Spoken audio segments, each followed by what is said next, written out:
बिस्मिल्लाहिर्रहमानिर्रहीम बिस्मिल्लाहिर्रहमानिर्रहीम। मैं साइमा खान, आपकी इस्लामियात की टीचर। प्यारे बच्चों, आज जिस मौजू को हम पढ़ने जा रहे हैं वो है आमुल फील। आमुल फील। आमुल फील से मुराद हाथियों का साल। आम से मुराद साल और फील कहते हैं हाथी को। अरबी में फील कहते हैं हाथी को।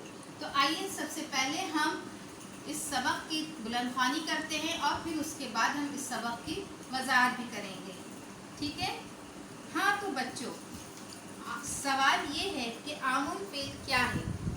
अरबी में आम के मायने साल के हैं और हाथी को अरबी में फील कहते हैं। आमुल फील का मतलब है हाथियों का साल। हमारे नबी हज़रत मोहम्मद सल्लल्लाहु अलैहि वसल्लम जिस साल पैदा हुए इसे आमुल फील कहा जाता है। इसकी वजह यह है कि इस साल मुल्क यमन का गवर्नर अब्राहा एक बड़ी फौज लेकर खाने काबा को ढाने के लिए आया था, जिसमें कई हाथी भी शामिल थे। अब्राहा के खाने काबा पर हमला करने की वजह ये थी कि इसने यमन में एक बहुत बड़ा गिरजाघर यानी कि चर्च बनाया था और अरब कबाइल से कहा था कि वो खाने काबा में जाकर इबादत करने के बजाय यहाँ आया करें और मक्का में जाकर हज ना किया करें। लेकिन अब्राहा की बात किसी ने ना मानी और ना ही कोई इसके बनाए हुए गिरजाघर में इबादत के लिए गया। मक्का के नज़दीक पहुंचकर अब्राहा ने कुरैश के सरदार और हमारे नबी हज़रत मोहम्मद सल्लल्लाहु अलैहि वसल्लम के दादा से मुलाकात के लिए पैगाम भेजा। इसी दौरान अब्राहा के सिपाही मक्का के करीब चरने वाले हज़रत अब्दुल मुत्तलिब के 200 ऊँट पकड़ कर ले गए, जिस पर हज़रत अब्दुल मुत्तलिब ने अब्राहा से मिलने का फ़ैसला किया। जब वो अब्राहा के दरबार में गए तो हज़रत अब्दुल मुत्तलिब की शख्सियत से बहुत मुतासिर हुआ और इन्हें अब तख़्त पर अपने बराबर बैठाया और कहा कि इसकी मक्का के लोगों से कोई दुश्मनी नहीं है, वो सिर्फ खाने काबा को ढाने आया है। हज़रत अब्दुल मुत्तलिब ने इसे ऐसा करने से बाज रहने का मशवरा दिया, लेकिन वो नहीं माना। हज़रत अब्दुल मुत्तलिब ने कहा कि मक्का के लोगों में इतनी ताकत नहीं कि वो इसकी फ़ौज का मुकाबला कर सके। खाने काबा का मालिक अल्लाह है और वही अपने घर की हिफाजत करेगा। हज़रत अब्दुल मुत्तलिब के इस जवाब पर अब्राहा ने इनके ऊँट वापस कर दिए और कहा मक्का के लोग शहर खाली कर दें। जिसके बाद मक्का के लोग शहर खाली करके पहाड़ों में चले गए ताकि अब्राहा के हमले से महफूज रहें। नन्ही चिड़िया और हाथियों की मौत।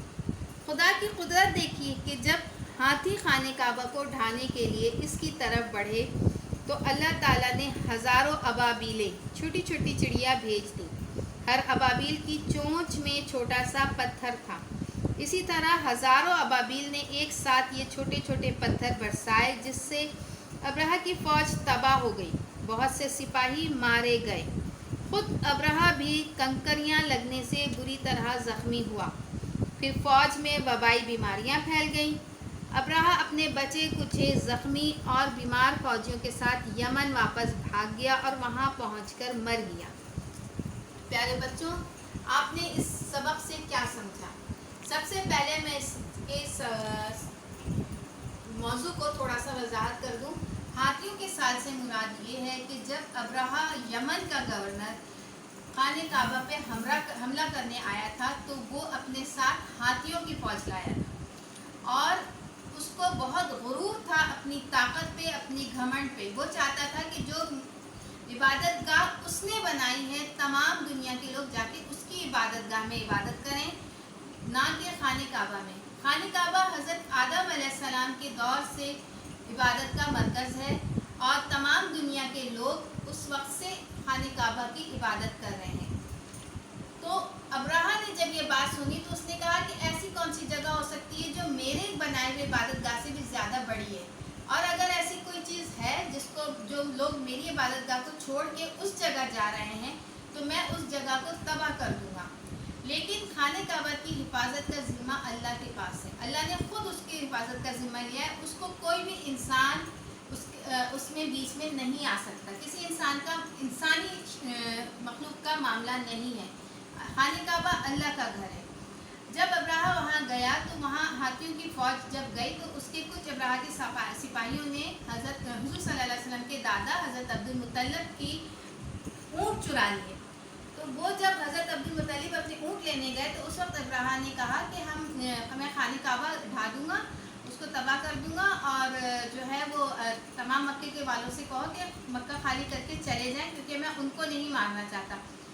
تو حضرت عبدالمطلب نے کہا آپ میرے اونٹ واپس کر دیں, اور خانہ کعبہ کا معاملہ اللہ کا گھر ہے, اللہ اپنے گھر کی حفاظت خود کرنا چاہتا ہے. ابرہہ نے ان کے اونٹ واپس دیے اور تمام مکہ والے پہاڑیوں پہ چڑھ گئے. جب ابرہہ خانہ کعبہ پہ حملہ کرنے کے لیے اپنے ہاتھیوں کو لے کر آیا تو اس وقت اللہ تعالیٰ کی طرف سے ہزاروں لاکھوں کروڑوں کی تعداد میں ابابیلیں, چھوٹی چڑیا ہوتی ہیں جن کی لمبی چونچ ہوتی ہے, وہ آئی, اور ان ابابیلوں کی چونچ میں کنکر تھے, چھوٹے چھوٹے پتھر تھے جو انہوں نے ان ہاتھیوں کی فوج کے اوپر برسائے. جیسے ہی وہ ہاتھیوں کی فوج کو وہ کنکر لگتے تو وہ زخمی ہو کے مر کے گر جاتے, اور وہ اتنی تعداد میں وہ کنکر ان کے اوپر برسائے گئے جیسے میزائل یا توپ کے گولے یا گولیاں بھی برسائی جاتی ہیں, بالکل اس طرح سے وہ برسائے گئے کہ وہ سب اس طرح سے ان کی حالت ہو گئی جیسے کھایا ہوا بھوس. بھوس کہتے ہیں جو جانور اپنے کھانا کھا کے جو منہ سے نکال دیتا ہے, کیسا وہ کچلا ہوا ہوتا ہے, وہ بالکل ان کی حالت اسی طرح سے ہو گئی. اور ابرہہ نے جب اپنے فوج کی حالت, اپنے ہاتھیوں کی حالت اتنی خراب دیکھی تو وہ واپس بھاگا اور اپنے بچے کچے لوگوں کو لے کر بھاگا, اور کچھ عرصے کے بعد بیماریوں میں مبتلا ہو کر مر گیا. تو پیارے بچوں, اس سے ہمیں کیا سمجھ میں آتا ہے؟ اس سے ہمیں یہ سمجھ میں آتا ہے کہ اللہ کے گھر کو نقصان پہنچانے کی جو بھی کوشش کرے گا وہ اسی طرح ابرہہ کی فوج کی طرح بے موت مارا جائے گا, کیونکہ اللہ کا گھر کی حفاظت اللہ نے خود اپنے ذمہ لی ہوئی ہے, وہ کسی انسان کی بس کی بات نہیں ہے. تو اور اسی واقعے کی وجہ سے سورہ فیل نازل ہوئی, جس کو ہم پڑھتے ہیں الم تری کیف فعل ربک باصحاب الفیل. تو اسی واقعے کی وجہ سے کہ اللہ تعالیٰ نے سورہ فیل نازل کی, جس کا مطلب یہ تھا کہ کیا تم نے ہاتھی والوں کو نہیں دیکھا کہ ہم نے ان کو کس انجام پہ پہنچایا ہے.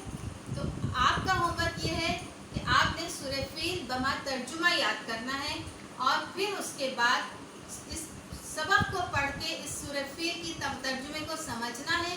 میں زوم کلاس میں بھی آپ سے اس سبق کے بارے میں, اس کی وضاحت کے بارے میں سوالات کروں گی, تاکہ میں یہ دیکھوں کہ آپ نے اس سورہ فیل کو یاد بھی کیا ہے اور اس کو سمجھا بھی ہے. ٹھیک ہے, اپنا خیال رکھیے, اپنے پیرنٹس کا خیال رکھیے. اللہ حافظ.